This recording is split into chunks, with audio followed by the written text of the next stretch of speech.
Hello everyone, thank you for coming to the real face of conversion therapy. It's an official program for Budapest Pride. Okay, someone still arriving. First of all, I'd like to ask if anyone has any problem of being a picture taken of him or showing his face in the audience. Please put your hands up.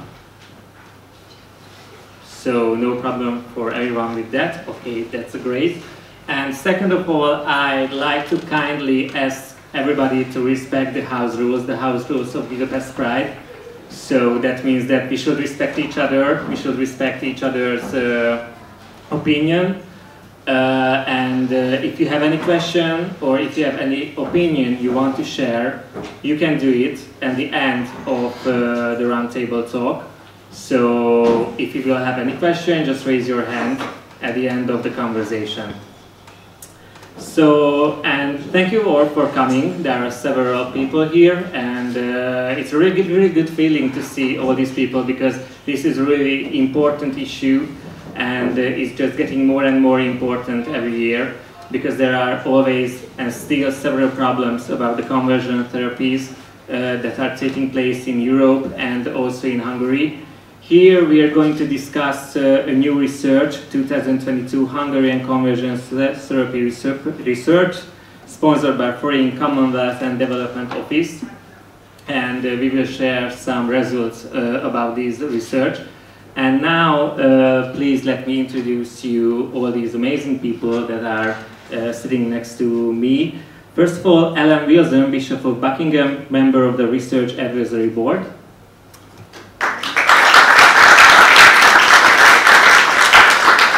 Judit Zeller, lawyer, psychologist, expert for the Society for Civil Liberties, or as we in Hungary call them, TASZ. And Mariann Filó, psychologist, Budapest Pride organizer and Hungarian coordinator of the research. And my name is Kanicsár, and I am an LGBTQ activist and journalist, and I will host this conversation. So first of all, I'd like to ask Mariann to say something about this wonderful research. How did it happen, and what are the main results that you want to share with the audience? We can wait 10 seconds, I guess, before everyone found their seats.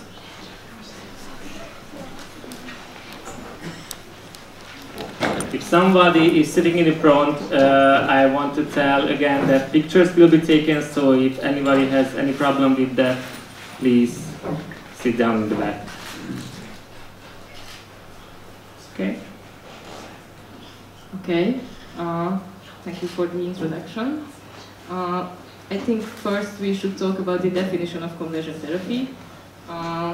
We call conversion therapy interventions, any kind of interventions and practices that aim to change the sexual orientation and or gender identity. It's like curing homosexuality or transgenderism. And our research aim to examine these practices in Hungary. I did a presentation and it works. Okay, so I think we should talk about the political context in Hungary to understand better how can these practices happen in Hungary. I'm sure that everyone knows about the laws and legal regulations that were issued by the government. So I think I just skip it because it's depressing. Like some credits, okay. So what turned out that who was involved and who does it affect?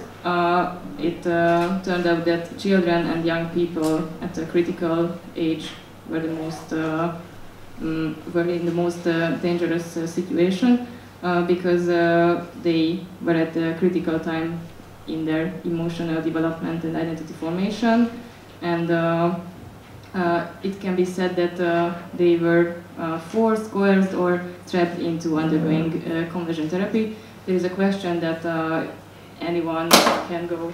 Sorry. So anyone can go voluntarily into conversion therapy. It's sure that there is a huge social, cultural pressure to conform. What does it entail?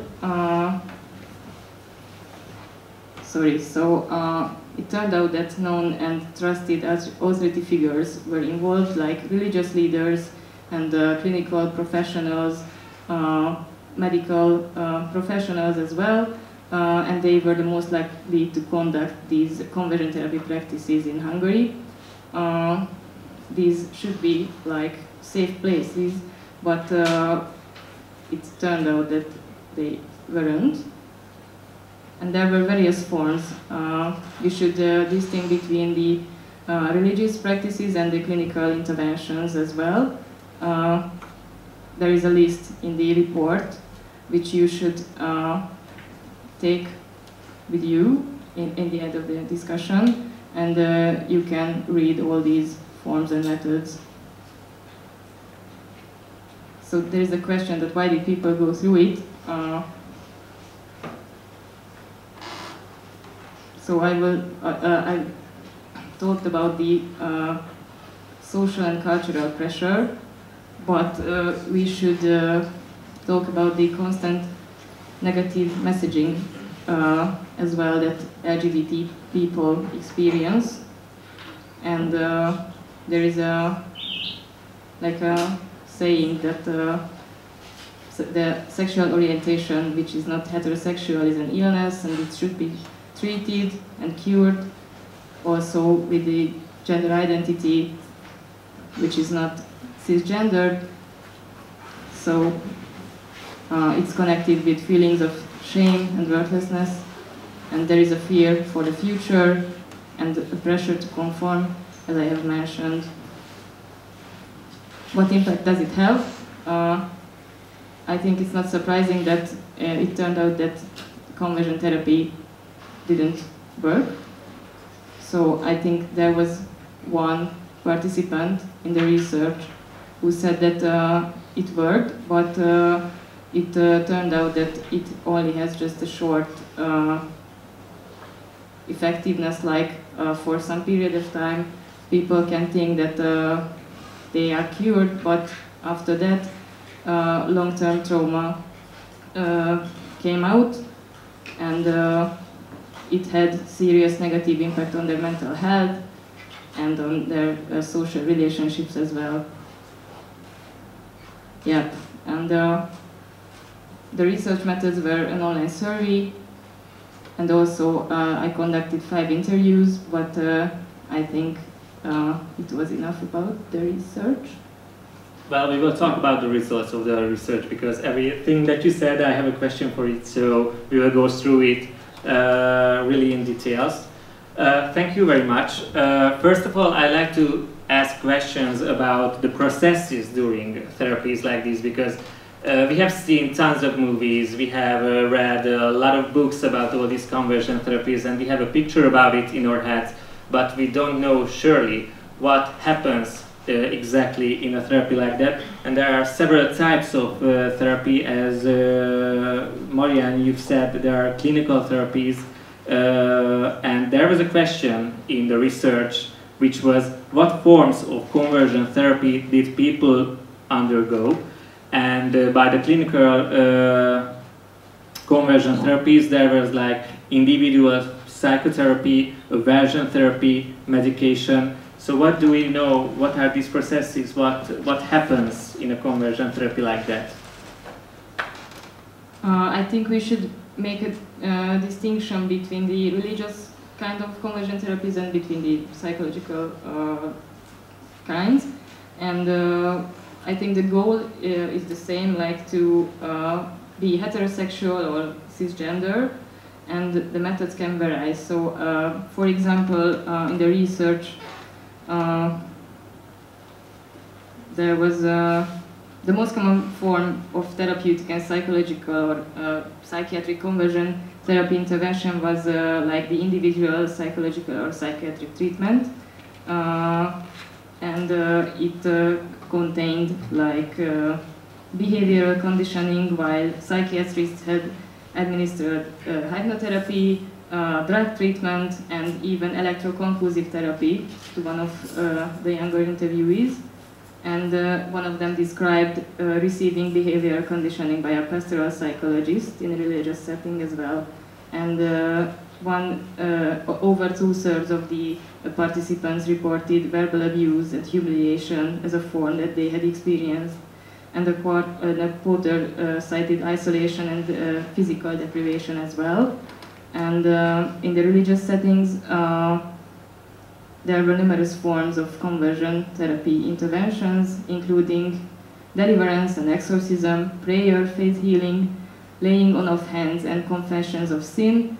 And there was a participant who reported prayer, sexual abstinence, confession of sin, and wearing a metal belt with spikes as well. So it was like in the medieval ages. I think these are like some. Yes, and they sound really heavy, and I like to, of course they sound all really heavy, but what was really scary for me that the medication took place in individual psychotherapies. What kind of medication can we think about? What kind of drugs can they use for these, for example? I think antipsychotic medications, but I'm not sure that what was the exact thing, but I think the medication that people take for like hallucinations and like, I don't know the English word for it, but when you think that something is real but it's not. So like this. Antipsychotics. Yeah, but the word. Let's talk a bit about the religion way, private prayers, pleading with God, exorcism. This is a really heavy word here, exorcism. Can it really happen in 2022 or in 2021? Yes. Get my microphone. There are groups and churches who practice intensive prayer, but it's not only that, it's also the social exclusion of people who, when it fails, it's also a problem that, exorcisms that go on all night. The other thing that was frightening in the research was the young age at which it starts. So you can be talking about an 11 or 12-year-old child being subjected to all-night prayer sessions with 3 or 4 adults without the parents present. And I think that combined with the social exclusion effect, makes it very powerful. And one of the issues when we've been talking about this in the UK has been about consent. How can a 12-year-old child give consent to something like that? It's grooming by a community in order to produce a particular result in someone. And the experience of this is that it almost never produces any valuable result at all. And one of the turning points in both American and British experience was about 20 years ago, when people and pastors who had led these ministries changed their minds. Jeremy Marks in the UK was a Pentecostal pastor who offered these conversion therapies for about 10 years in British churches, and reflecting on his experience of what it did to people, he was a big enough person to say this was wrong, it was abusive, and I need to do something about that. And there is also physical abuse, because we can read in the research that there is a metal belt with spikes used. That's more in the Catholic world, but there are practices like the medieval hair shirts kind of, and there are these bands with spikes in them that have been used by, and this is the kind of extreme fringe of some schools of Catholic devotion. And is it legal today? And is exorcism legal? Because if you think about exorcism, of course we think about horror movies. We have a really big imaginations about that. But what kind of exorcism can happen today? Well, I mean, people have all kinds of spiritual experiences, including people who have paranormal experiences in their lives. And there is a perfectly acceptable way of counselling with them where they retain their autonomy and they retain their decision-making in their own lives. I was a parish priest for 20 years before I was a bishop. And, you know, the phone would go and somebody would say, I think that I am being oppressed by somebody who has control over me. But that's just a question of praying. What I used to do is talk through the whole thing, give them a lot of space to describe what it was that was troubling them, and then say, we will pray for you in church.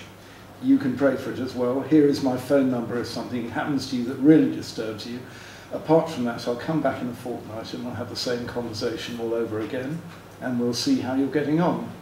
And always, in my experience, if you came back 2 weeks later, things were better. You know, people have poltergeist experiences. There are some weird things that happen in this world, but by and large, if you cooled it and helped to find the human dynamic that was driving the whole thing, then people found relief.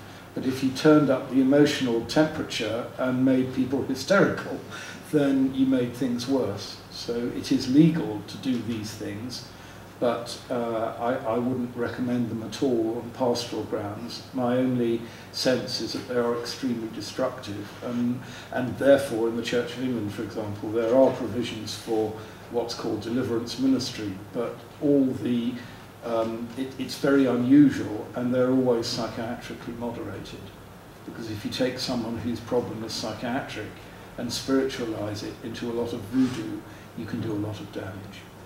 And why exorcism? Is there a belief that there is a gay demon that causes people? Some Christian groups, not so much Catholic or Anglican in England, but certainly some extreme Pentecostal groups. And also there are cultures within which there is a very strong sense of the world being alive with spiritual energies that take a personal form. So the examples I've come across that are in Ghanaian communities and Nigerian communities, where there are issues of exorcism of children. Those are not, I mean, they are sometimes related to being gay, but they're also related sometimes to being left-handed, or being, you know, there's a very broad sense that the world is a spiritual place where there are spiritually destructive forces that can be controlled by exorcism. But those are a very, very fringe phenomenon indeed in Europe. Yes, probably adding a couple of thoughts to the legal aspects. Of course, if you commit a criminal offense, or a deed that constitutes a criminal offense, then you are going to be convicted anyway. And we talked about children here, so practically, yeah, most of the world's countries are part of the Convention of the Rights of the Child. And even if it doesn't amount to a criminal offense, you can still invoke actually the endangerment of the child, or the best interest of the child, and probably, or yeah, well, I was really shocked about these practices, and I can generally say that these constitute the infringement of the rights of the children. Yes. And it has been frightening, it has been already frightening, but there are other forms that came up in the research. For example, isolation, starvation, physical violence, verbal abuse, and now these are the ones that sounds really illegal. Starvation is, I guess, definitely illegal. Yeah, that's definitely illegal. And yeah, actually, the problem from the legal point of view is that what do we treat here? Because, yeah, the law is actually built up on the scientific consensus, or consensus of science, and according to the WHO standards, according to international standards, and even national standards, neither homosexuality nor transsexuality is considered as an illness or a pathology. So actually that brings up the legal status of these therapies as well. Just one brief question. Can you hear Judit? Because from here I have a sense that maybe her mic isn't on. Is it on? Here? Okay. Yeah, okay. Probably I just have to okay, thank you. So closer to my mouth. Sorry. Back to harder topics. So where can these conversion therapies happen? Can it happen by individual psychologists, for example? So, because if we read a book or we watch a movie, mainly we can see that these happens in camps and so on. But can it happen, for example, in a normal psychologist's office in a small Hungarian town also? Yes, but what do we call normal? So I think where it happens, it's not like very, well, let's not say the word normal, but I think it's it can happen like by accident or like not by accident. I think this is the question of the lack of education, because in Hungary, from the universities, LGBT affirmative methods, like they aren't in the like education. So like there are psychologists in there who don't know how to like deal with LGBT people at all, and I'm not sure if I'm sure that not all the psychologists who like do conversion therapy practices are homophobic or transphobic, but they are not well educated regarding this aspect. That's sure.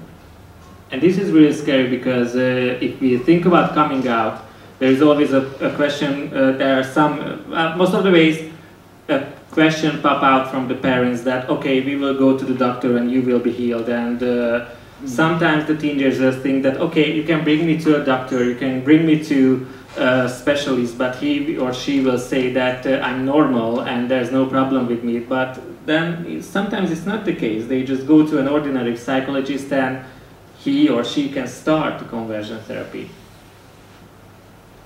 Yes, it can happen. I think this is the question of education. Like, I need to emphasize this because the Hungarian educational system really misses this aspect. I don't know what to say. May I say something? So here is where our law kicks in, actually. It's our Health Act, because the Health Act explicitly says that the physician, and in this case the psychologist is also considered as a physician, can choose freely among the scientifically accepted methods. So when he or she conducts a therapy, then only scientifically accepted methods are legal, practically. So it very much depends on the scientific community, what counts as a scientifically accepted method. And I think this is one of the key questions, whether this in the Hungarian scientific community of psychiatrists and psychologists counts as an accepted method or not. So it's very interesting. It's very interesting that the British National Health Service from 1947 for 30 years offered conversion therapy, sometimes ordered by courts, to a population of 40 million people. So several 100,000 people were put through conversion therapies of one sort or another by the British state in those years. Homosexuality was legalised in England in 1967, so from 1947 to 67, hundreds of thousands of people were subjected to conversion therapy by the British state. It didn't work. You can't have a bigger experiment than that. And in the end, what did for it was good medical practice. The practitioners realised they were damaging people. Now, they used drugs, they used hormone therapies, the early days of SSRIs, those were done, they used aversion therapies. The whole repertoire of what could be done to people in hospital was done to gay people in Britain. And the experience was that it damaged people. And no evidence could be found out of those 30 years to indicate that it was therapeutic to try and change people's sexual orientation. And in the end, what did for that in Britain was professional practice. Actually, it was simply the fact that this could not be defended as any kind of therapy. Yeah, probably these experiences led to the fact that many countries legally banned conversion therapy already. So in European countries, there are 4, and it constitutes a criminal offense. In Germany or in France, for example, And there are a couple of other countries that tend to adopt such legislation. And I wanted to ask that question later, but now that you brought up all these legislation, but they are also not perfect, because sometimes transsexual people are really not protected by these laws. Yeah, well, we have a situation in Britain where the government has said it is going to ban conversion therapy. That was in its manifesto at the time of the last election. They have now gone back on that in terms of trans people. And that's to do with the public debate about trans people, which is actually in itself quite damaging and destructive. And the context has changed, and the government is saying it will ban conversion therapy, but not for trans people, which I obviously disagree with, but that has happened this year. Yeah, actually, if you take a look at the European legislation, fortunately, the existing laws, as far as I know, they cover both. So both in Germany and in France. In Spain, there are some deviations probably, but I'm not sure exactly what was adopted there. Just back to the topic that we talked about these individual psychologies, that it is really questionable where does a conversion therapy starts, because of course if someone goes to a psychiatrist and he or she doesn't know how to do with a gay teenager or with a bisexual teenager, and he or she just doesn't have enough knowledge about that, and of course these psychiatrists won't start with a conversion therapy or with medication, but he or she will only say that, okay, maybe it's just a phrase, or maybe you have to really think about yourself because maybe you are not transgender at all. So what is the point from where we can talk about conversion therapies? I think it's really hard to define, but I think there are some very sneaky techniques and sayings that can make people feel wrong about their sexual orientation or gender identity. For example, there is a theory that says that the sexual orientation which is not heterosexual, or the gender identity which is not cisgender, is just a consequence of some trauma, and if we cure the trauma, then it can result in the changing of the sexual orientation or the gender identity, which is very not affirmative aspect, because it's not a consequence of trauma, and there are some research about it, but from the pro-conversion therapy side, researchers, but it's scientifically proven that it's not the result of trauma, but biological factors can influence the sexual orientation and the gender identity. So where can it happen? Back to that question. Let's talk about churches, because there are many different. Yes, I'm turning to you, because there are a lot of alterations between churches. For example, the fundamentalists tend to believe in conversion therapies, but what about the bigger churches? How can we talk about that? Well, I can only talk about the scene as it is in the UK. The mainline churches are pretty solid in saying this is abuse, a form of spiritual abuse. The more, the two sorts of church where it goes on, one is where there's a strong cultural identity, so that if you have a Nigerian church, for example, there may be a whole world of pastoral practice going on, which is driven by a culture in which demonology is part of it. The other sort of church is the kind of very often US TV evangelist type evangelicalism, which says God can do anything, so if you don't want to be gay, God can change you from being gay. By and large in Britain, a lot of that discourse has died because it's provably bullshit. But I mean, it's provably not the case. So, but it does occur, and it does occur in families as well. Groups like Jehovah's Witnesses, there are very conservative Christian denominations in which that's been, that is still going on. But by and large, the other thing that has changed in church life in the last 20 years in Britain is a bigger emphasis on safeguarding of children and young people, which includes the Catholic world, very much so actually. And very often this is seen now as a safeguarding question rather than a theological question. And that has changed practice and attitudes. But is there a rule about that? Because I had a conversation with Rita Perintfalvi, and she told me a story about a young boy in Hungary. He was like about 12 years old, and he was religious, and he lived in a small Hungarian village with a, let's say, ordinary church. And he went to the church and told the pastor that he thinks that he's gay, and the pastor just went to his room and gave a small paper to this little guy and told him that there are 10 points in this paper, and if you follow these 10 points, you won't be gay anymore, and then you can come back to the church. And it was not an official paper from the church, but it still happened. Yes, I mean, informal religious practice is a huge world of human experience, which all kinds of stuff goes on, which is out of gear with what is supposed to be happening. And certainly many English churches want to say they are gay friendly, but they're not.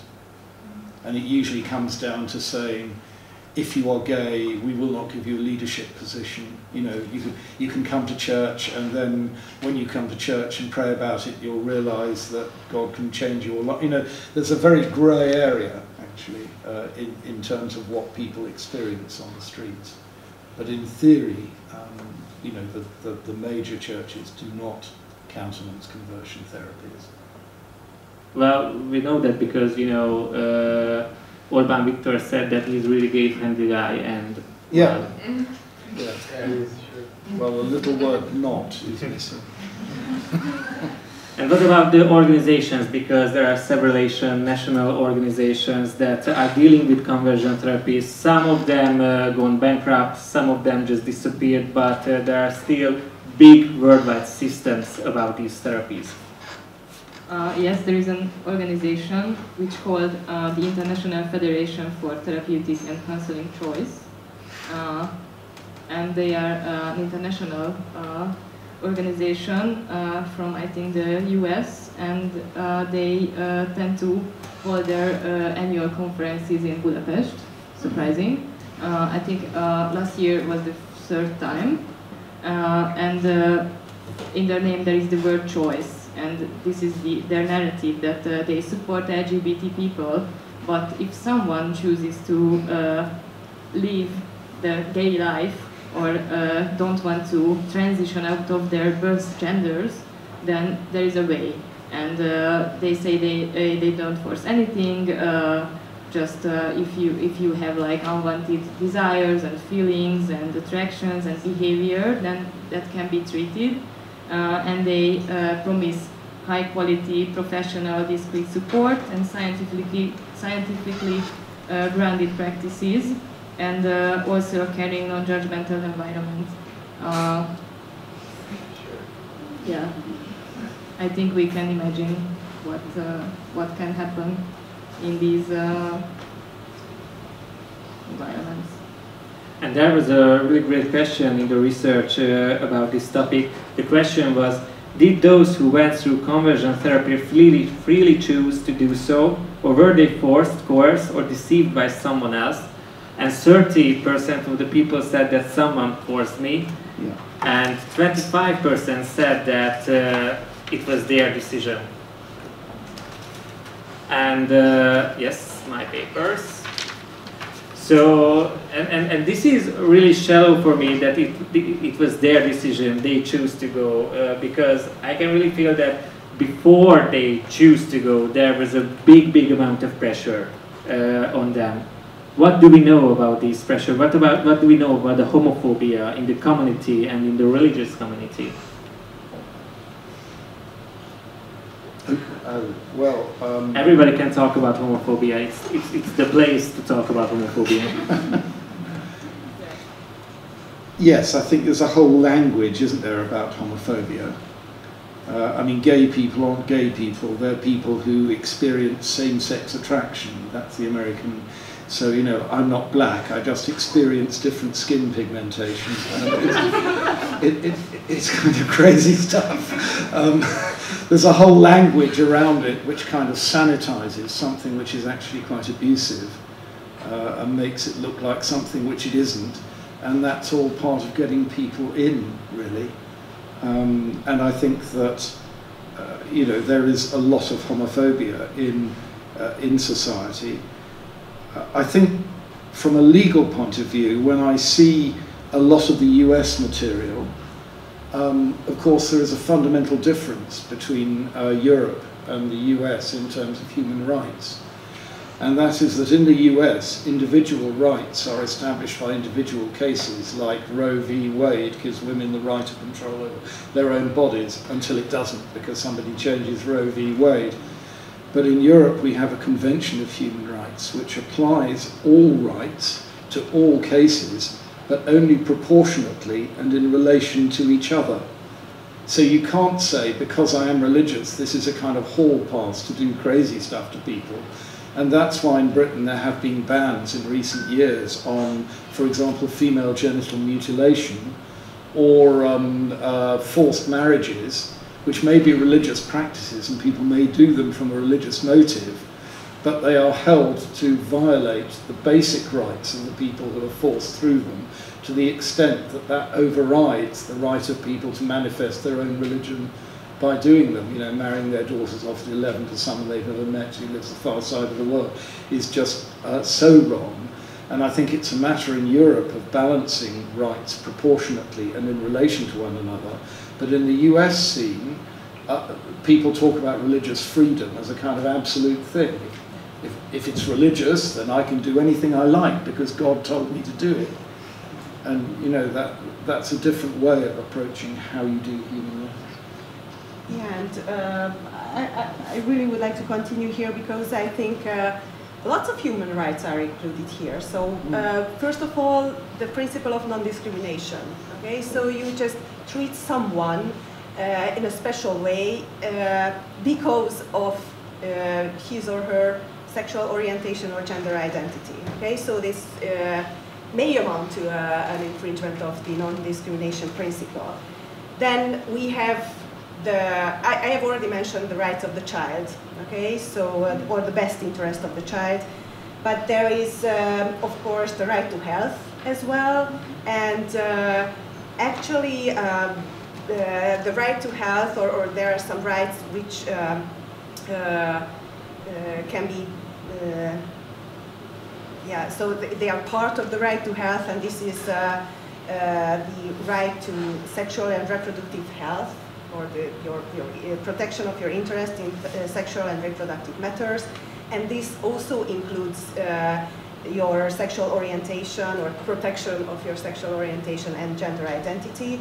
And of course, you have mentioned the forced treatments, which really may amount to torture or ill treatment at least. So we just have to keep that in mind, that in many cases actually by the special rapporteurs on torture and ill treatment, this has been emphasized that these therapies can constitute torture as well. And I brought up homophobia because the pressure caused by homophobia is a key element here. And there are several ways of homophobia, and there was also a question in the research: what were individuals told about their sexual orientation and or gender identity? And there were several terrible answers, of course. There was a religion way of thinking. Some people said that they were told that being gay is a sin or a moral problem. And this is the religion way of thinking, but does it really taught in church that being gay or being transgender is a sin? So is there that kind of pressure for religious people or for religious families? It does exist in some religious contexts. What I think it's also generational. People of a certain age were brought up in a particular way, and that's part of who they are, and it's a kind of toolbox they use for living. So they're very, and usually, you know, you start by saying it's wrong and it's sinful, and then they decide it's not. But oh, well, maybe I'll say it's ill because that's a kind of nice guy version of the same thing, so I can feel sorry for these poor unfortunate people instead. And by and large, it's generational and quite unusual. But there are certainly, what I would say is most of the contexts in which the crazy stuff goes on are religious. It's not that large numbers of religious contexts are crazy, but the crazy contexts are very often driven by a religious motive. And now the whole language of religious freedom is being used in order to pump that up. And there are also answers about in a psychologist way, because they've been told that being gay is a mental disorder, a sickness result of child abuse, and the trauma that we have already talked about. And it's really scary because it really makes people think that, do doctors still think that way because of the lack of education? I know that we already talked about that, but what can we know about these psychologists? Do they have a group or an organization, or they just in the street every day? I don't know if there are some groups in Hungary. Like I only know about this IFTCC that I mentioned, which is international. But I'm sure that in Hungary there are some psychologists and even doctors who think this way. Yeah, but homosexuality was removed from the Diagnostic and Statistical Manual in 1973. So I think these psychologists and doctors should update their knowledge about this topic, because it's not a disease. But how can they not taught in the universities? Is it part of the good old homophobic Hungarian way of thinking, or what happens in Hungary? Why can't these people can be taught about the gay laws, or about the gay health? I don't know. Maybe they miss these lessons in the university. I don't know. I would like to refer to the child protection law of Hungary, because it plays a great role.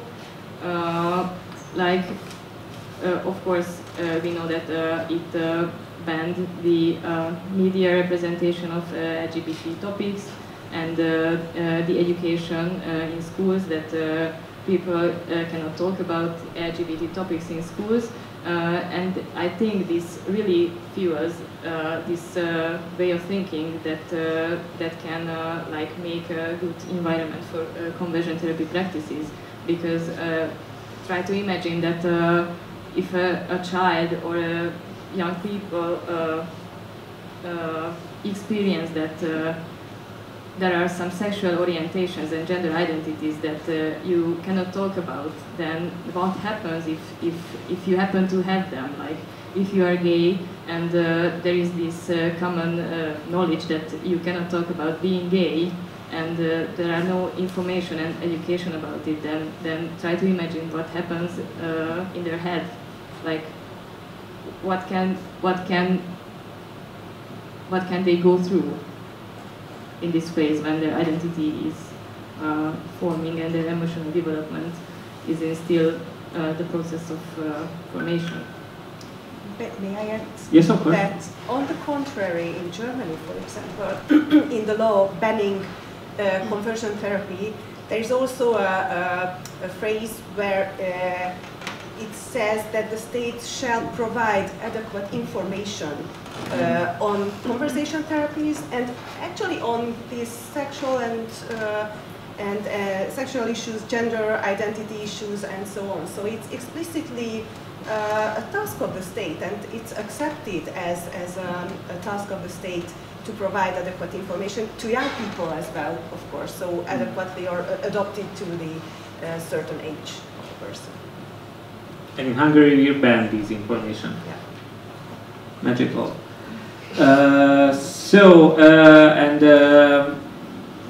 Maybe it's surprising only for me, but it was certainly surprising if you look at the research that there were questions like who offered conversion therapy, who conducted the conversion therapy, who was responsible for forcing or trapping someone into undergoing conversion therapy.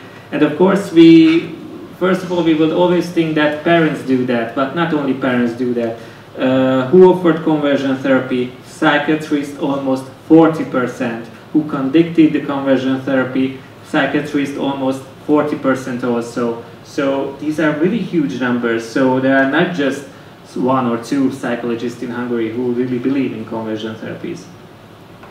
Yes, psychiatry is another field, but I think they also lack LGBT affirmative aspects in their education.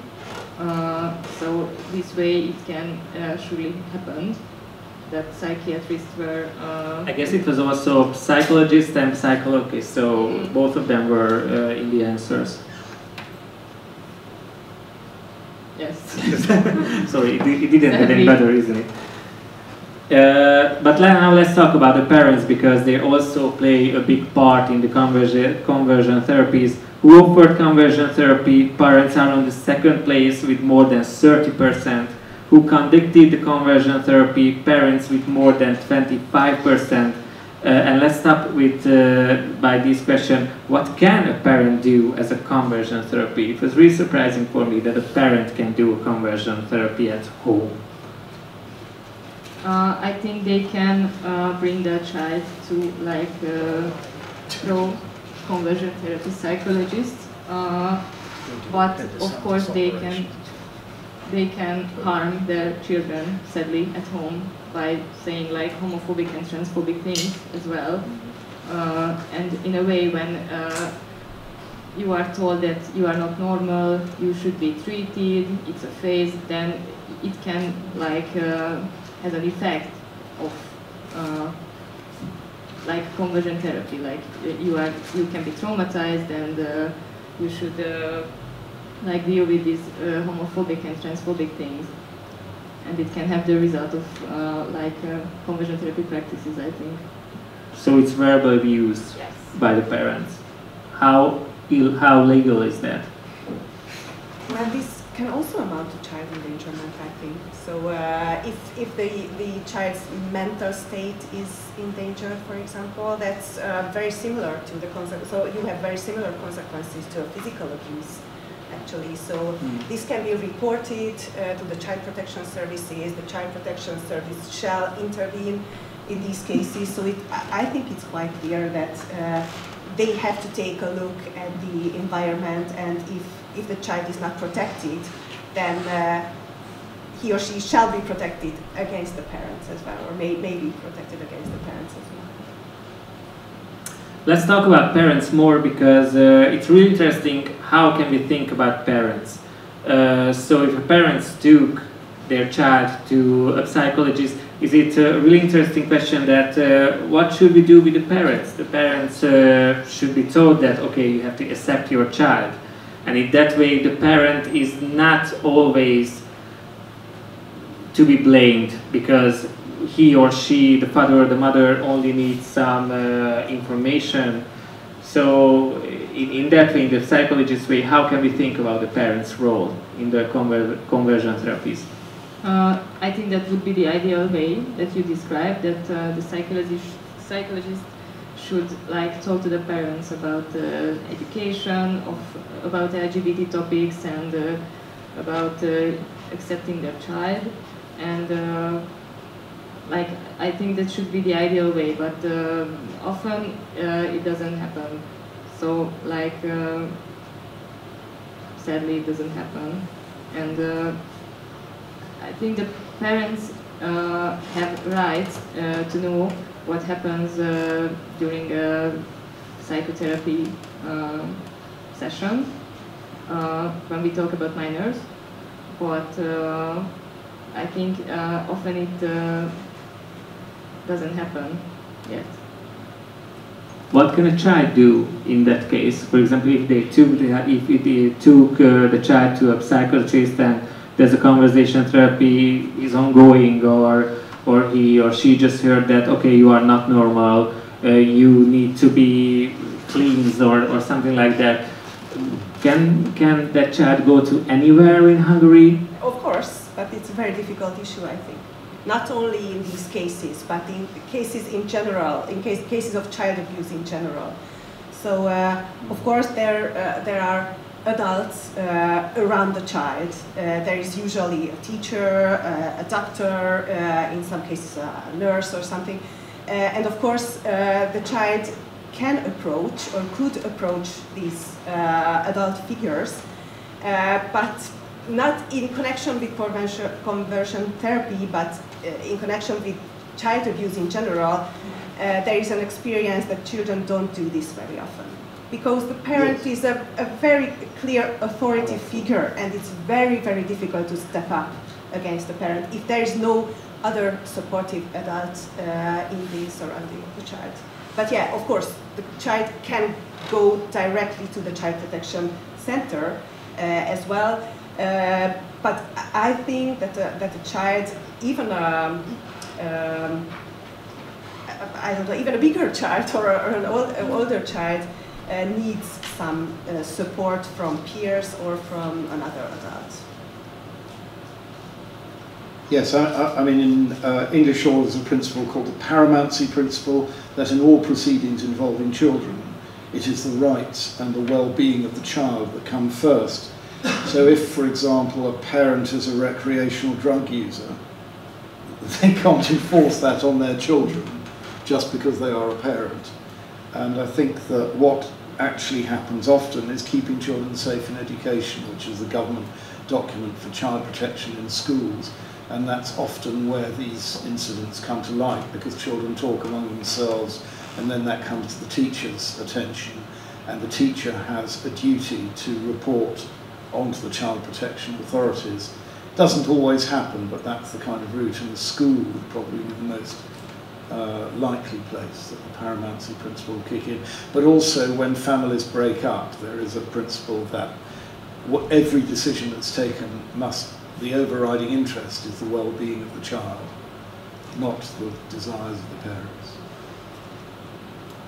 Let's stay by you, because I still want to talk about parents, but now in the church, what is the role of the parents if we talk about religious conversion therapies? That's a really interesting bit. I don't think the church has a role really in conversion therapies. It's a form of torture. I mean, the church is against torturing your children. That shouldn't be controversial or strange at all. And I think that what does happen is people don't understand what they are doing to their children when they damage them. In good faith, they honestly believe that they're doing their children a favour by praying with them about, how they shouldn't be gay. You can't stop parents doing that easily, but it's obviously child abuse. You subject a child to any other form of torture if you lock the child in a cellar for 3 weeks. This is child abuse, isn't it? If I may come back to the German legislation once more, this is explicitly prohibited in the German legislation that minor undergoes a conversion therapy. So it's allowed for adults, although it's not considered as a medical intervention, but an adult can decide that he or she goes to a counselor and wants to be non-gay, okay, or cis-heterosexual, but a child is not, and other people, of course, who are not able to give informed consent. So conversion therapy is explicitly prohibited in their cases.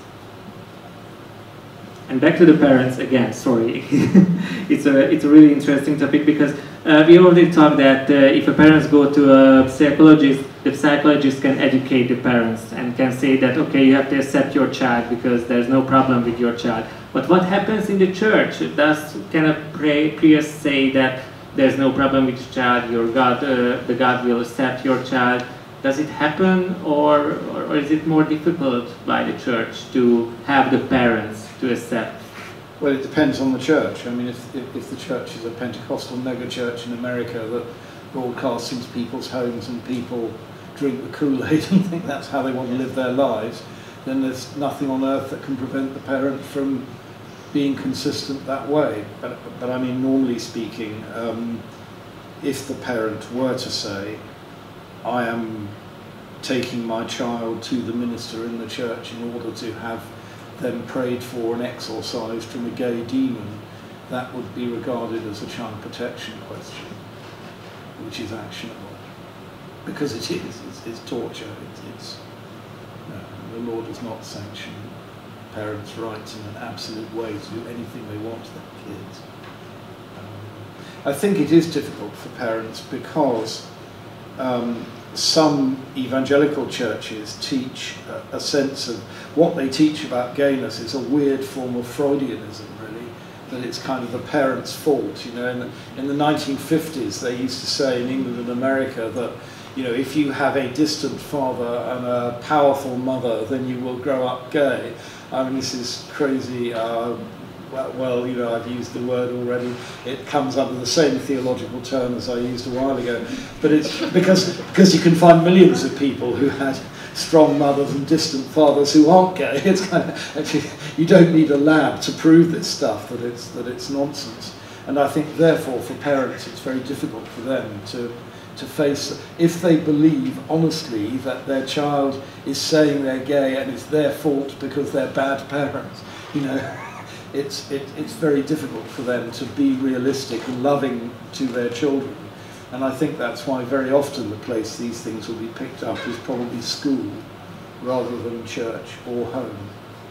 But yeah, I mean, within the safeguarding regime that I operate, if a child were to make a disclosure of this sort, that would be treated as a protected disclosure in terms of child safeguarding practice for obvious reasons. That's what it's for, to protect children. And maybe community also plays a bigger part if you think about religion, because this child can also think that, okay, if I will stay gay or lesbian or transgender or bisexual, the community will disapprove me and they will kick me out of it. So can we talk a bit about the role of the community, of the religion community? Well, that's why spiritual abuse is so powerful. There's been a lot of development work done on the subject of spiritual abuse in the last 10 years, led by psychologists like Lisa Oakley of the University of Birmingham, just defining what is spiritual abuse. But years ago, what used to be said by social workers and others, if you don't like this church, why don't you just go to another one? But that's like saying, if you don't like this family, why don't you just change your family? You know, it's kind of, you might feel that way, but doing it is going to be really complicated, and it's going to involve an enormous amount of very painful personal stuff going on for people.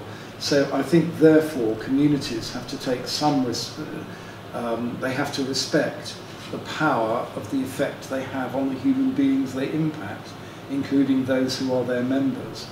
And if they refuse to do that, again, it is a question of child protection and safeguarding.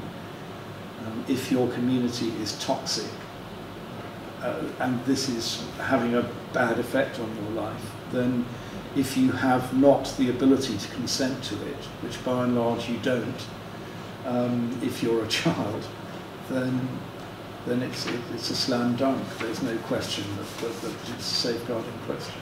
It should be action accordingly. I won't ask any more questions about parents. But let's talk about the consequences. There are also questions about that in the research, and the results are horrible, of course, because mental health, family relationship, peer relationships, and romantic life got worse. So what can happen to these people after conversion therapy? Is there any way them to heal or to heal from the trauma? Because I guess conversion therapy is a trauma itself. Of course, I think they need an LGBT affirmative professional, first of all, who can treat their trauma, and in that way, and with many efforts and like hard emotions and feelings, people can arrive to the point of self-acceptance. I think their coming out process will be delayed with like loving community and an affirmative profession, as I said, and with the help of friends and family, people can heal from conversion therapy. What are the damages of a conversion therapy? There is also there are also some facts about this in the research, that there is more depression, also anxiety and self-harm. What can we know about that? They can happen after conversion therapy because, as I've mentioned, that for a short period of time people can believe that it worked, but after they realize that it didn't, that can be devastating, and it can have really negative effects on their mental health, like the risk of depression, suicidality, self-harm, anxiety can increase, and there is a risk of long-term trauma, as we are talking about it.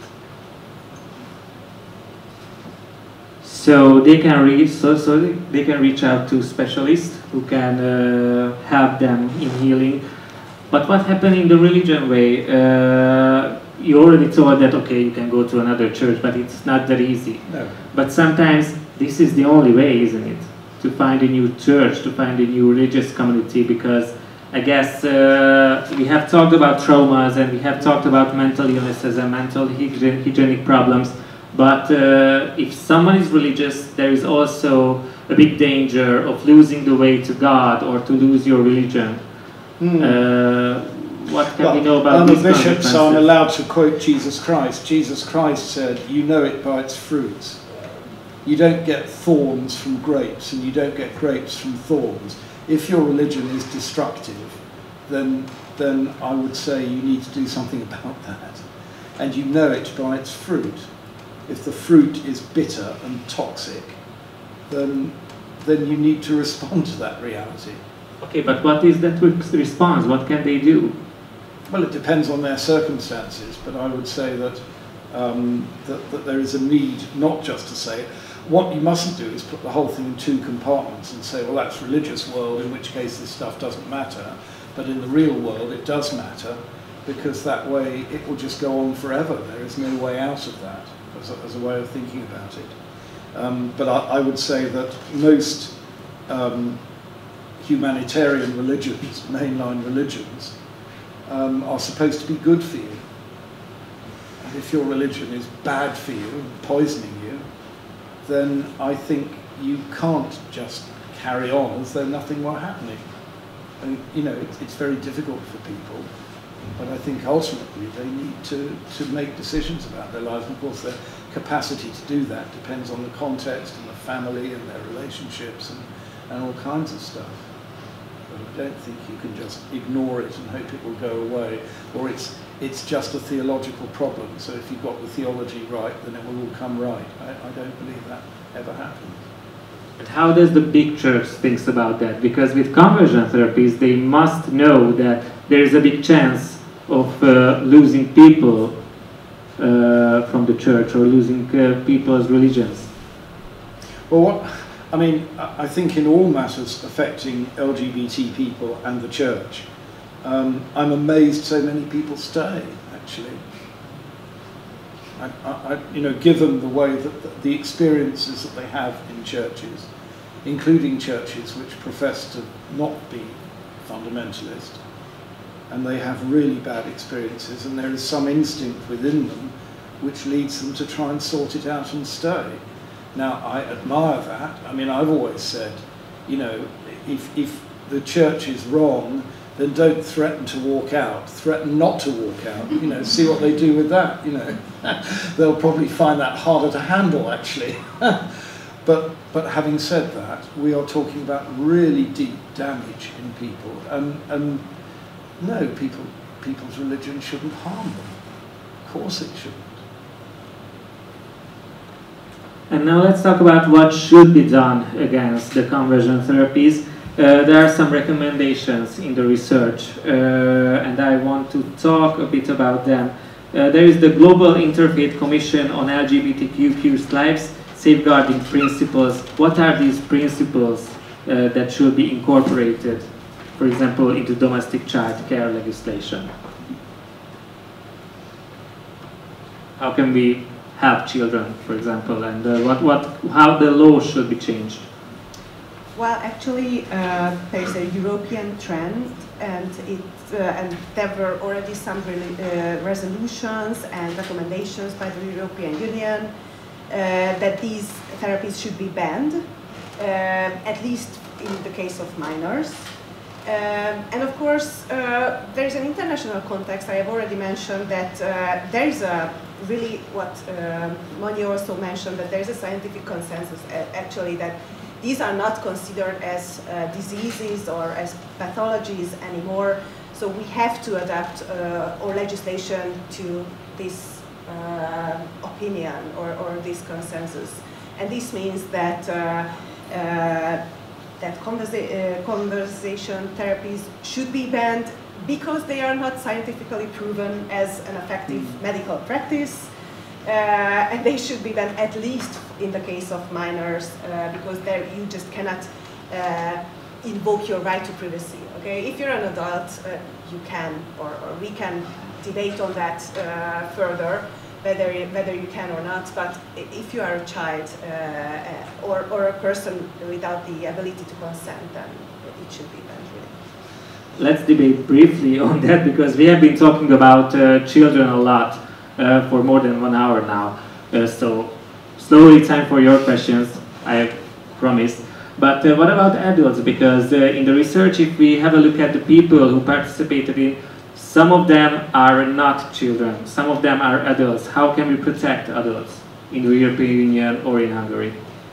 Well, just as I said, so if you have a medical condition, then you have to be treated appropriately, scientifically proven ways.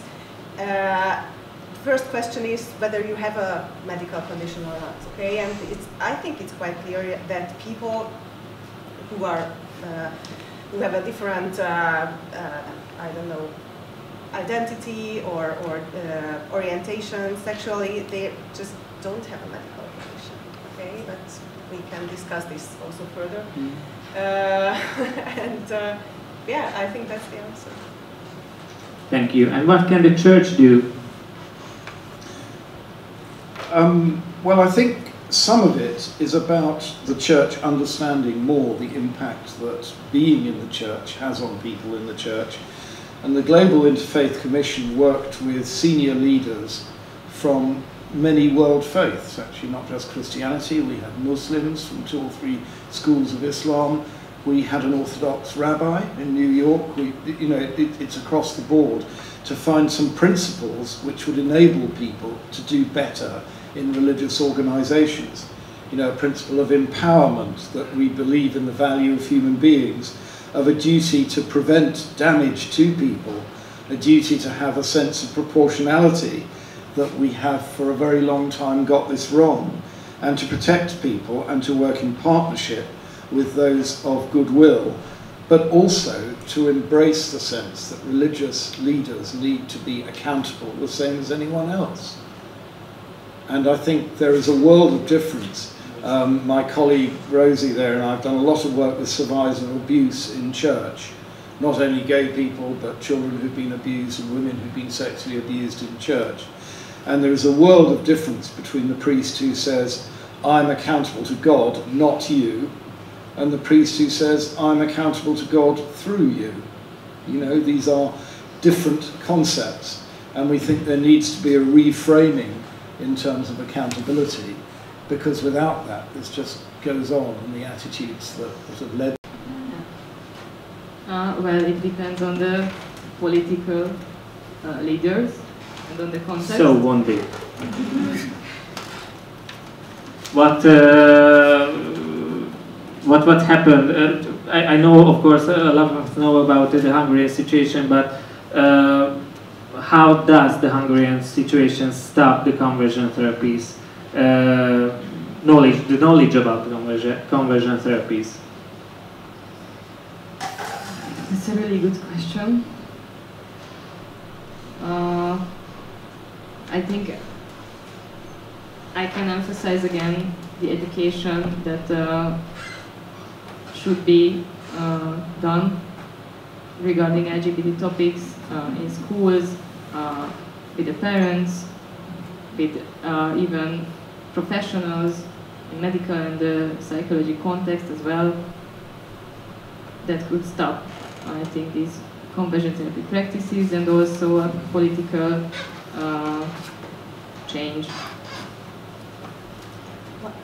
If we take a look from a legal perspective, you know, actually education and compulsory education means that you have a restriction of the parental rights. Okay, so and if you restrict a right, you have to have a grounds for that.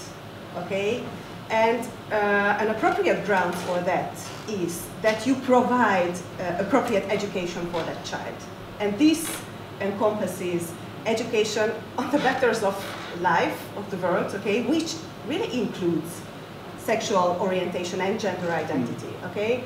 So from a human rights point of view, if you say to a parent, you have to send your child to the school, then you have to provide appropriate education in that school. And this means that you have to provide information on sexuality, on gender identity, and so on. Okay, so on these matters as well. And I have only one question now, because you talked about a really interesting law in England that was introduced in 1988, Section 28 of the Local Government Act, stating that a local authority shall not internationally promote homosexuality or publish material with the intention of promoting homosexuality, just like in Hungary. And it was repealed in 2003. How did it happen and why does it happen? Well, the law was passed to stop schools being allowed to suggest that being in a gay relationship had any familial value at all.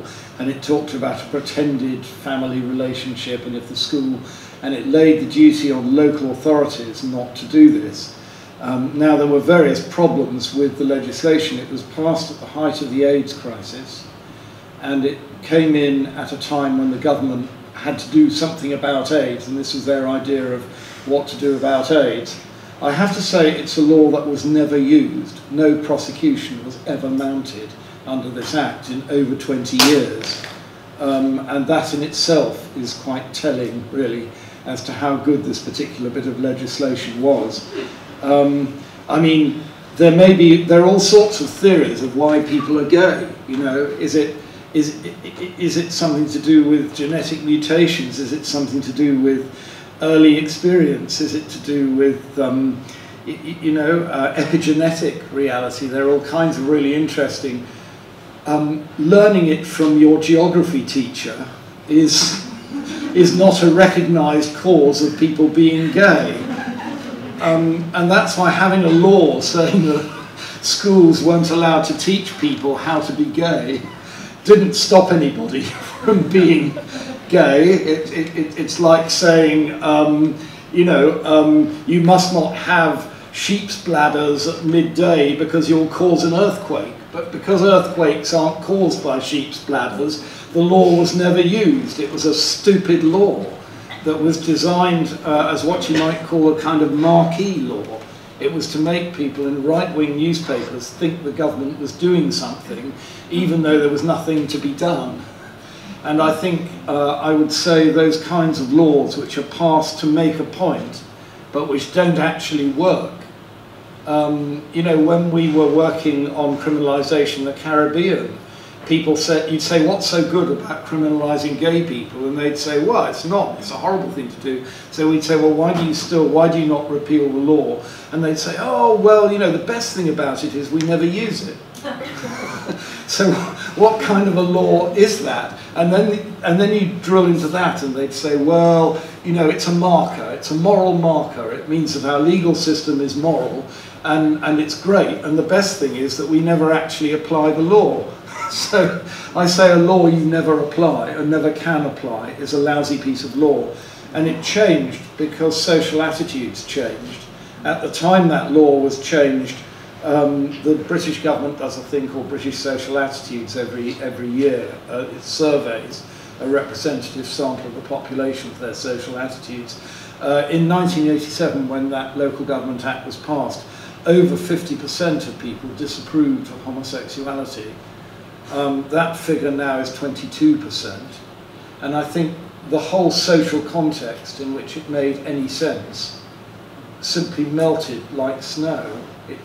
And the stupidity of the law in itself, and the fact that it couldn't be. Now, there are things about British law that didn't help as well. You'd have to find a jury where 10 out of 12 people believed homosexuality was wrong.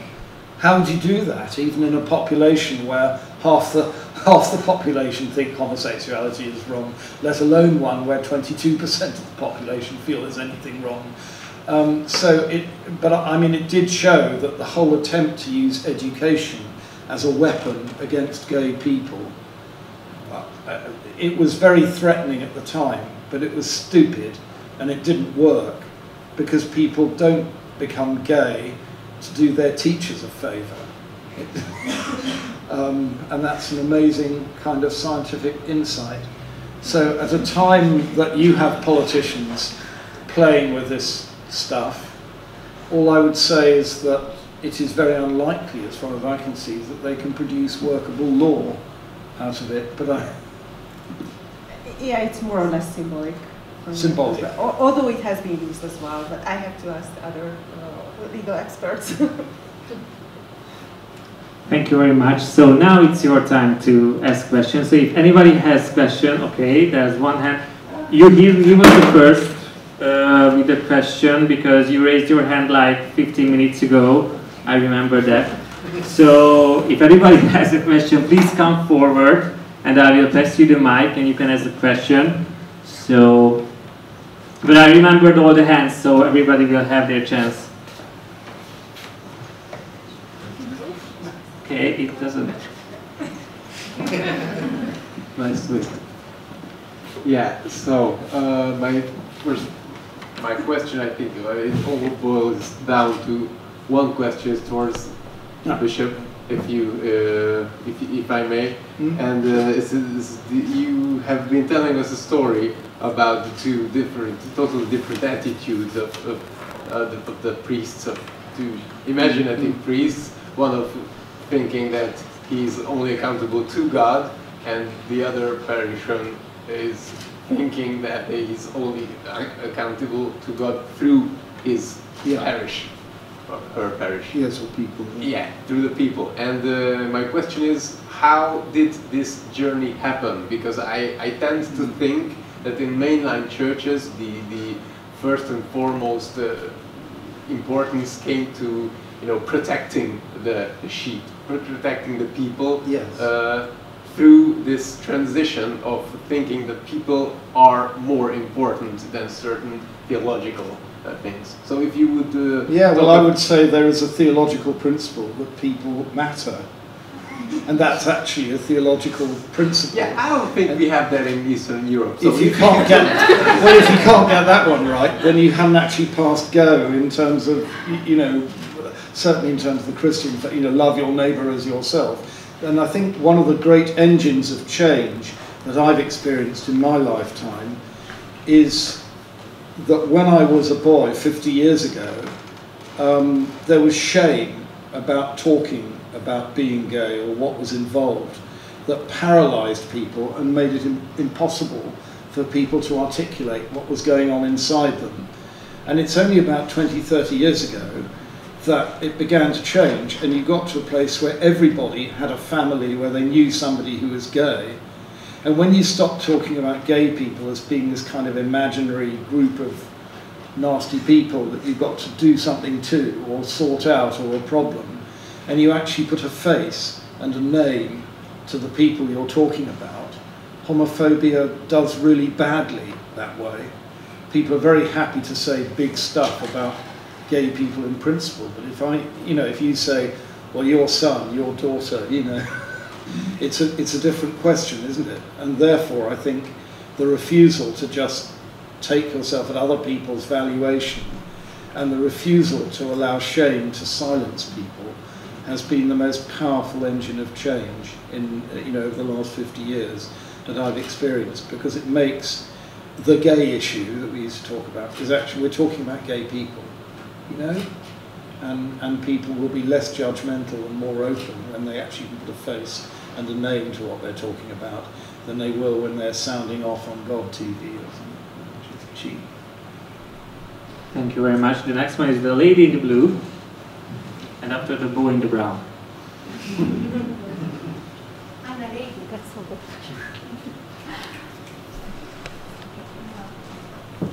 Actually, I have a comment on the proposal on what should be done or what could we do against conversion therapy. And my idea is that let's stop calling it therapy, because that's a lie. And if we use this, and I really hope that that's the last time I see conversion therapy like this, because actually the terms we use carry a message, and names have powerful messages. And my proposal hereby is to call it conversion intervention, because that's an intervention.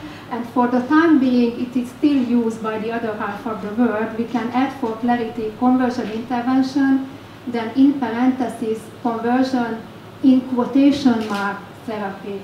Yeah. And I really would suggest to separate these two, because I have been to my own therapist this very afternoon. I am going to therapy because, like many of us in Hungary, I carry a huge emotional baggage. And there is this, there is still a reluctance and resistance and mistrust against therapy, and I so much wish that more and more people would go to therapy. But we undermine the credibility of the whole profession by allowing it to be called therapy. It's really a big damage, because actually people have to go to therapy after a conversion intervention. So I really propose this, because names are very powerful and what messages we give. Thank you. Thank you.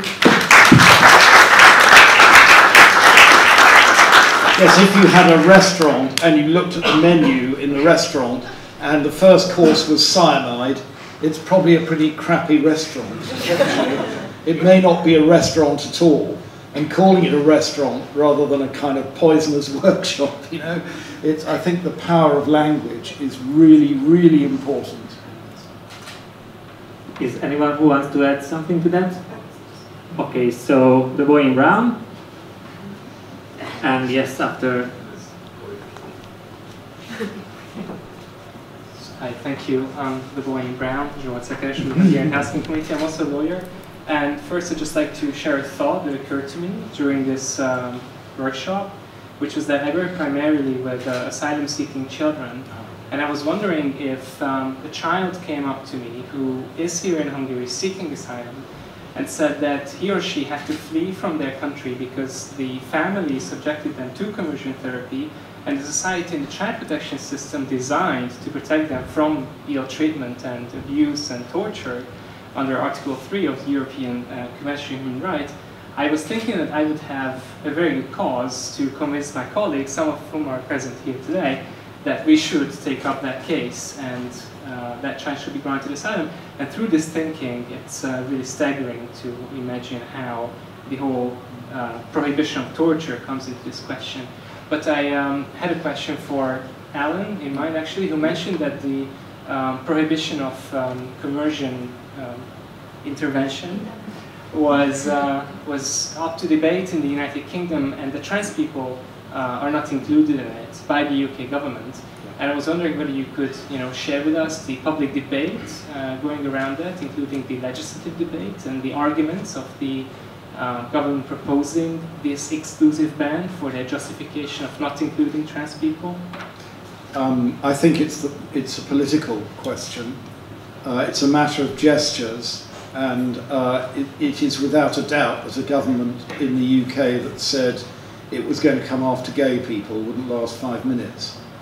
But somehow it's okay to pick on trans people. And I think there's been a whole amplification of language about this.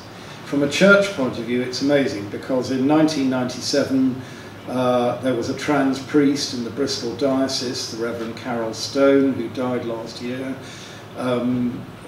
Carol was able to transition, was able to keep her job. There was no conversation. It was viewed as simply a pastoral and employment matter where there was no... So back in the 20, 30 years ago, we could deal with this without kind of hysteria and nonsense. But now there's this kind of radicalization of the public debate. And what fascinates me about this is that the Times newspaper is full of women who are terrified that they will walk into a female toilet and find a woman with a penis there. But I haven't yet met, you know, men who are terrified that they will walk into a male toilet and find a man with a vagina there. There is all kinds of really weird sexual politics about this that is being instrumentalized by powerful vested interests.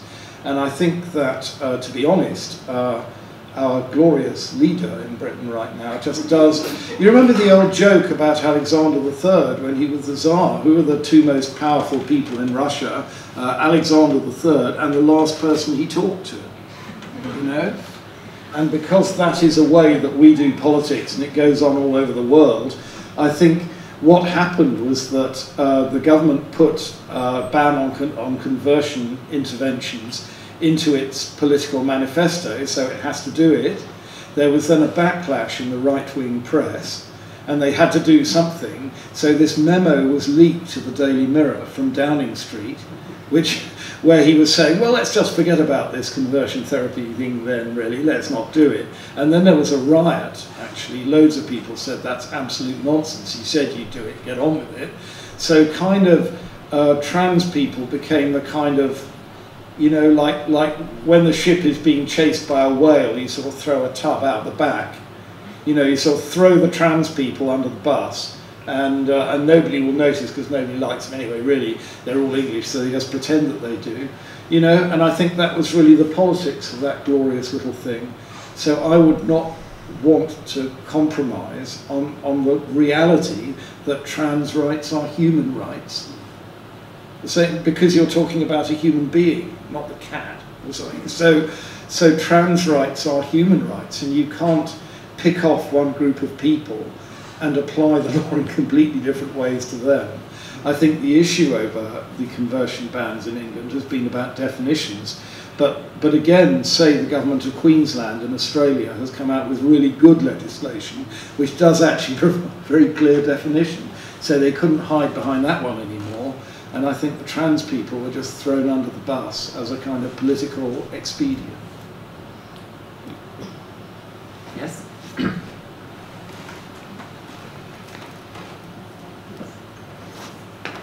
Hi, my name is Rosie, and I'm, amongst other things, a parish priest and also the trustee of a foundation called the Ozanne Foundation. And Jane Ozanne was one of the big motivations for getting this piece of research done. And she wanted to be here and couldn't because she's at another important meeting with the Foreign Office and the Home Office in England, and the dates clashed. But if she were here, I know she would say very powerfully that she would look for banning conversion intervention, not only for children, but all conversion intervention. Yeah. And she would say that on the basis of telling you far more powerfully than I could myself, her own experience. She is a very, very strong, intelligent woman, also deeply committed woman of faith. And as a response to her faith, she genuinely and truly believed that she needed to undergo this intervention. And it completely crippled her emotional life for years and years. She was prayed over, she was on the floor, there were screams, I mean, it was horrendous. And she became very unwell, she had a breakdown, it damaged her health. And she would want to say that even though she did it willingly, she was still being abused by the process. And so I would like to put in a strong plea for it being something that the spiritual abuse happens even when people think they're doing it willingly. Thank you.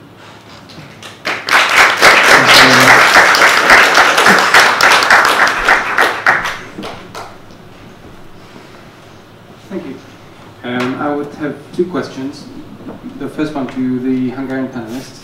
What is the current legal position or status of so-called conversion therapy in Hungary and the practice being enforced around it?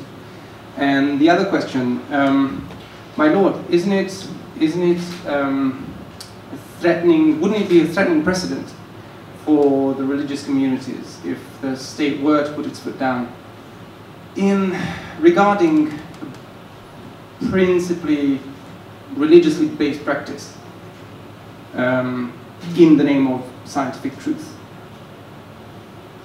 As the answer is no. As it doesn't stand up against so many other... Well, it doesn't stand up against Romans 13, where St. Paul is talking about Nero, and he says that the Roman emperor wields God's justice, you know, and therefore you should submit to the state. I don't find that comfortable, but that's what it says in the Bible. So yeah, even if I were an evangelical Christian, I would be saying there's a theological problem with that. But no, we manage to have churches where you don't drink drive, where you don't do fraud, where you know. Now I used to work in a prison at one time, and every con man in the prison had the consent of their victim. That's what they do, actually. They convince you to give them your money of your free will, and then they steal it, you know. But that doesn't mean that you say, well, you consented to that, so the law has no interest in it. And I think that in terms of, no, I think that, that church people are part of civil society. And to say, well, we have a hall pass just to do whatever we want, stacks up very poorly in terms of the Christian faith, historically. But doesn't it seem selective that the church that the state doesn't stand up for against astrology or homeopathy or whatever bogus or self-destructive behaviors? If people who practiced homeopathy and astrology were doing the kind of damage to other people that those who indulge in these conversion practices do, then yes, I would be in favour of the state doing something about it. Or unlimited consumption of alcohol. Yes, well, that's why the state does intervene on the unlimited. If you consume unlimited alcohol and you stay alive, then the state will still arrest you and do something about it if it manifests itself in a way that damages other people and contradict the laws on drunkenness, which happen in all societies. Yeah, and I think I think it is a complete mistake to say that it's like the Trump suit is going to be religion. Like, if there's a religious motive, it's always all right.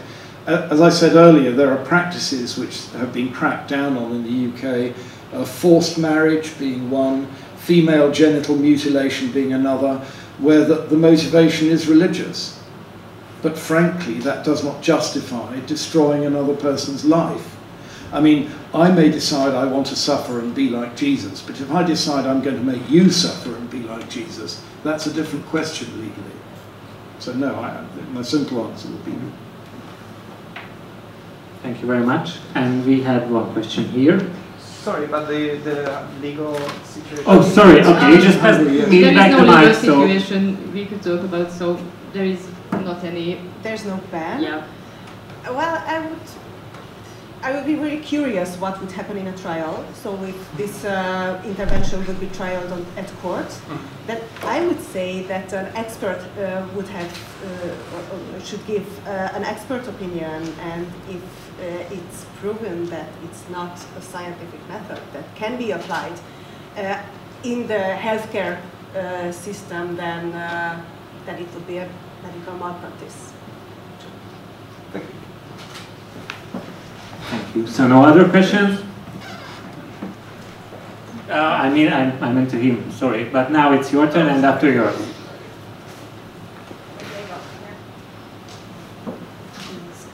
Yes, not a good idea.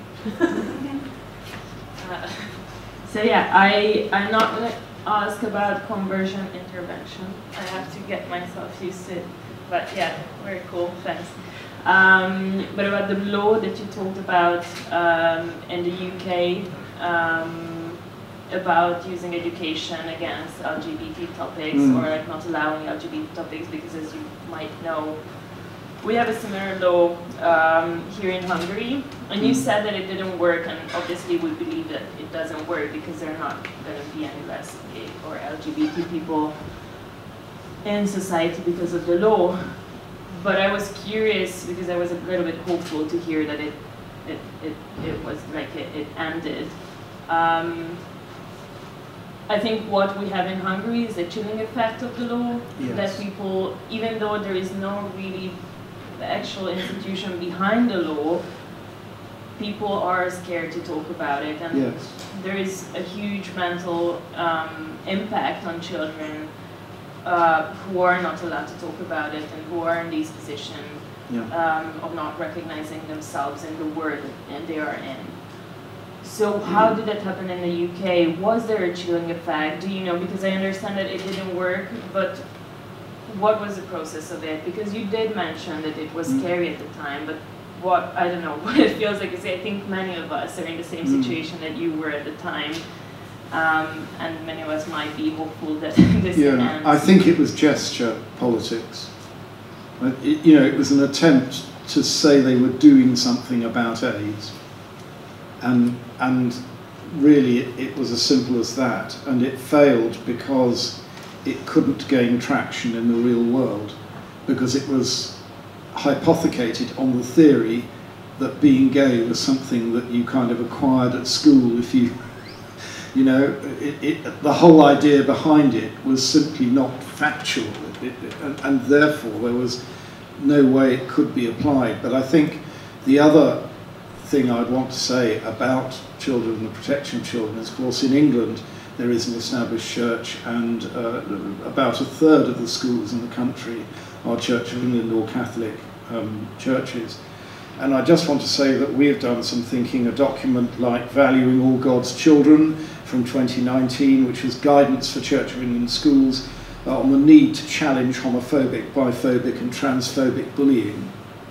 So at a time when the religious sector is being expanded in Hungarian education, I would say you need to make sure that it's not getting you Tucker Carlson through the back door, but that it's getting you an interpretation of Christianity in which it's viewed as a Christian duty to challenge homophobic, biphobic and transphobic bullying, because it is possible to do that, actually, and we do that in 2,500 schools in the UK, 300 of which I have a particular responsibility for.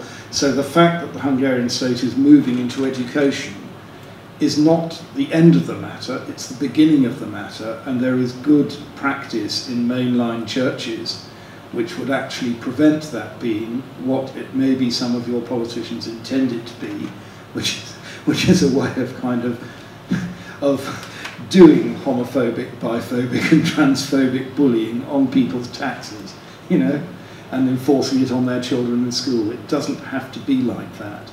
There is wisdom and there is experience elsewhere of how to do. Schools that have a Christian ethos in the broader sense, but which do challenge these things. Thank you. Thank you, and yes, the one.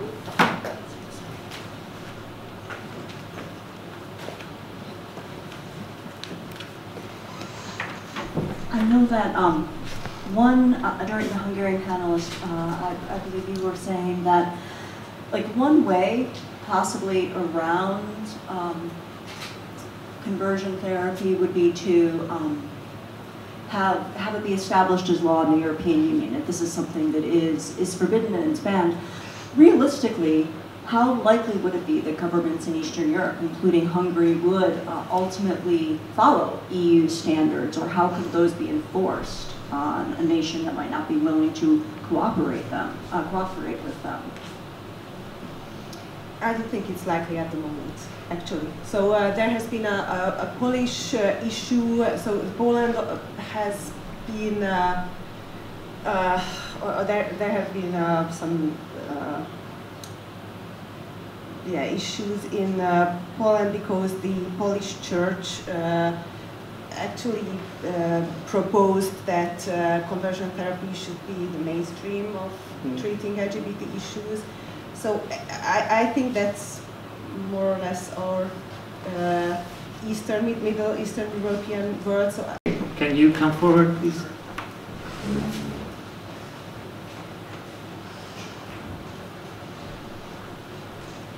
Thank you. Yeah, I have 4 questions actually, if I may. You haven't said that, but okay. Okay.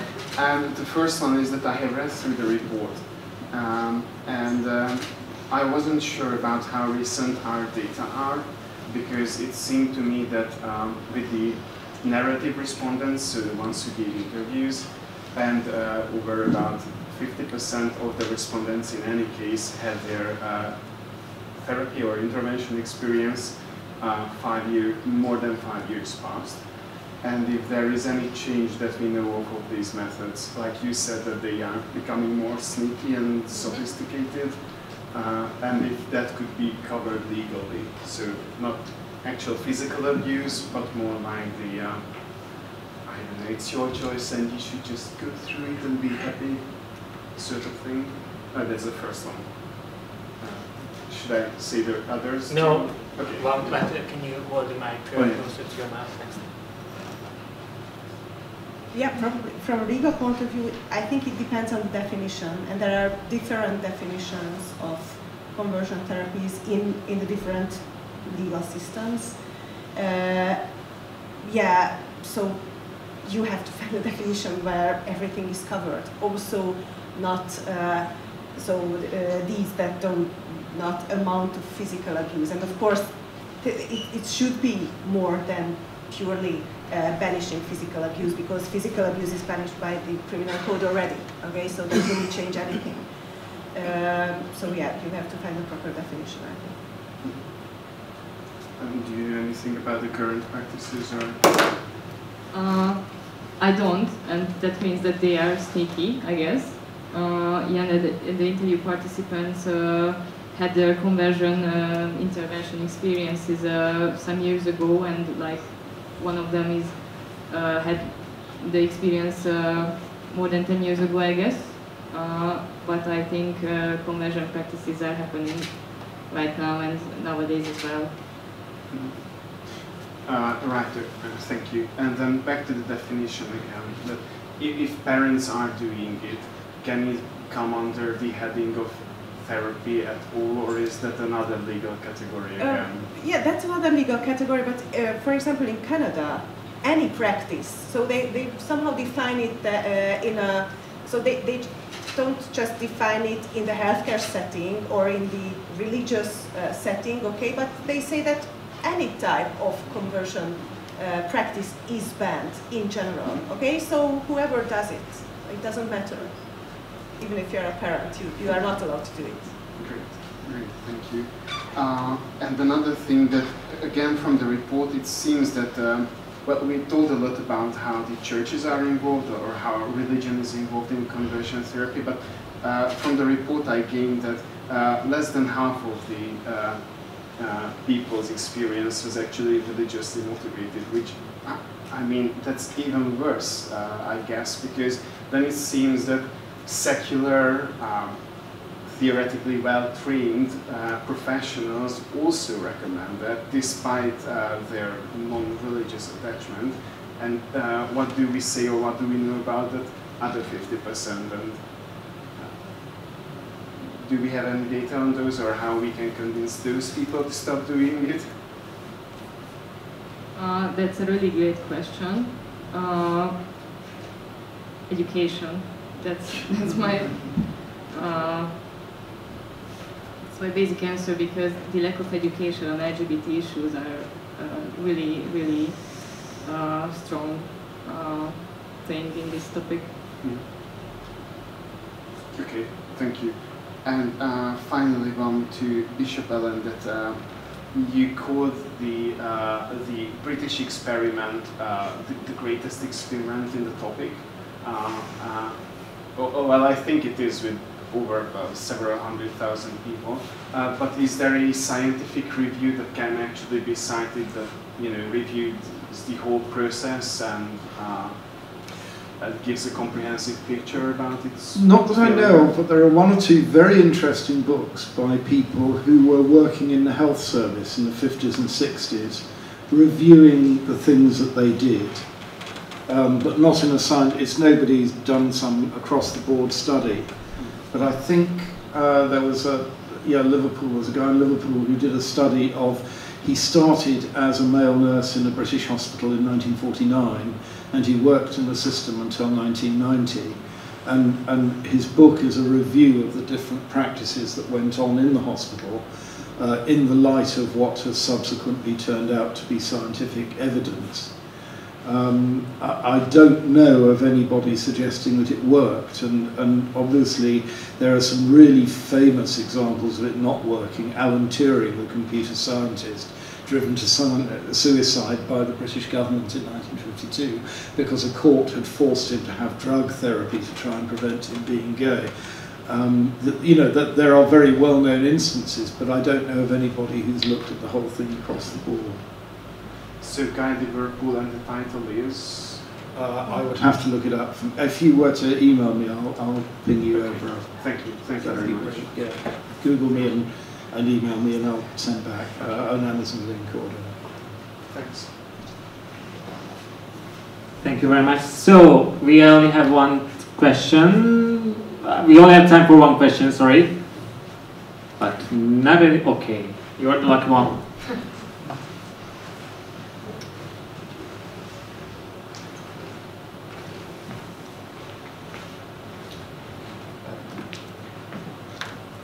What do you think about documentaries and articles about some people who have successfully changed, cases of successfully change? What do you think about subcultures which are experimenting?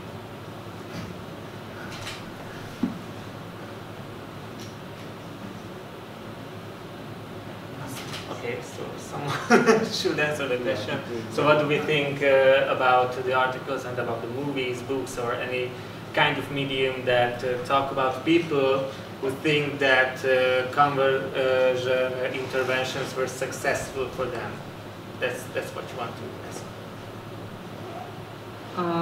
I have seen documentaries like this, and I seen interviews with people who think that conversion therapy is successful, and I think their perception is valid at that time, but I think it can change. That maybe there will be another period of time in their life that they think that they were wrong and it didn't happen and it wasn't successful, but at that point of their lives they are thinking that and they believe that, and I think it should be respected, and nobody can be forced to see it another way at that point of their life, and it should be respected, but there could be a change later, so that's my opinion.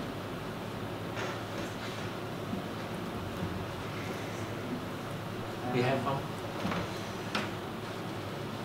And the problem in Hungary, we should know that the Christianity has a basic virtue, hope, love, and belief, which is against the exclusion, hatred, and the prejudice.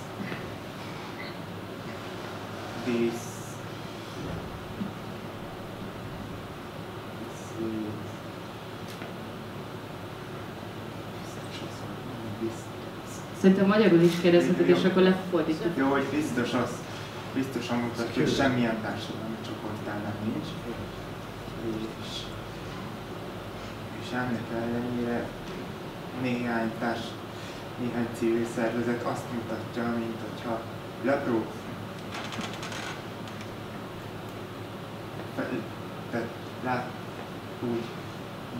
tehát néhány civil szervezet olyan tevékenységet végez, ami valamilyen szinten próbálja növelni az elfogadást, de valójában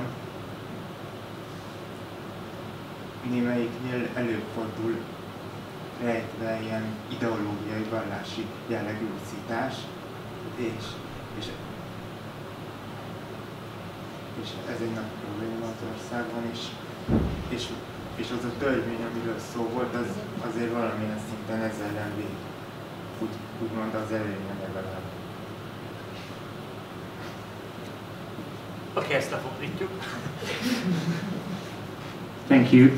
So, the gentleman has just told about some organizations that I try to talk in a way of religion talk, like let's love each other, let's accept each other, but sometimes they are sneaky also, and they have they still homophobic or racist or any kind of damage they are doing. What can be new about these organizations, or that's the main problem, I guess. I don't know if there's any question that of course they are problematic, but I guess the question is here that can religion be a weapon if we talk about conversion interventions? Yes. I mean, I think that religious behavior can bring out the best in people and the worst in people. You can start a war with it, or you can, it's like a knife, you can eat your dinner with it, or you can kill somebody with it. And I think there's good religion and bad religion, the same as there's good cooking and bad cooking, or good music and bad music. And I think, therefore, that's why I find it very difficult for people to say all religion's okay. I mean, some religion is profoundly problematic. And again, Bishop, I quote Jesus Christ, that's a great thing. The point is, if you look at the story of Jesus in the Gospels, his biggest critique was of the religious authorities of the day. The people who crucified him were the religious authorities who were protecting the temple and the holy place, and it's much more convenient for one person to die for the people.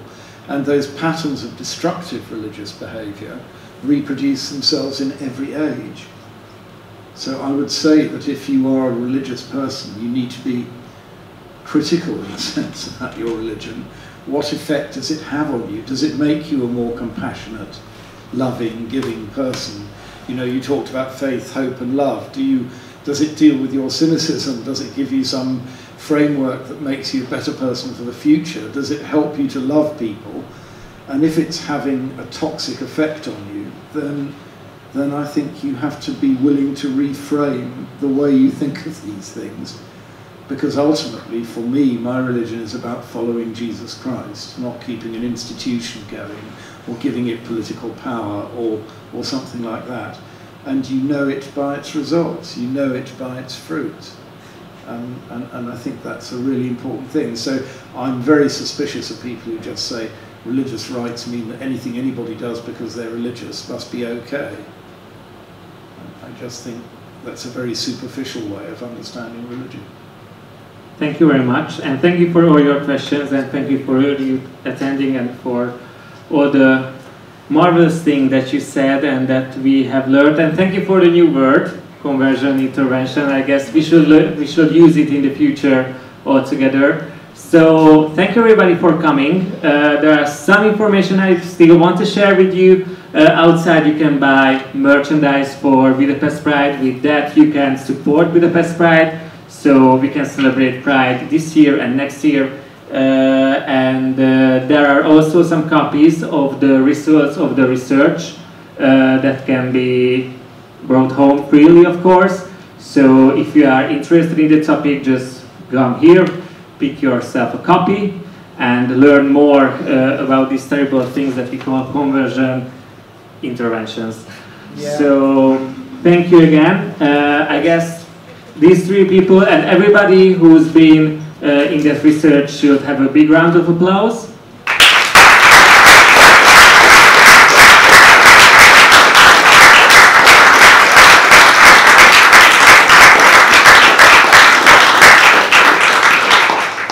So thank you and happy Pride, and let's go to other several Budapest Pride programs, because it's not just about the marching, but it's all about education too.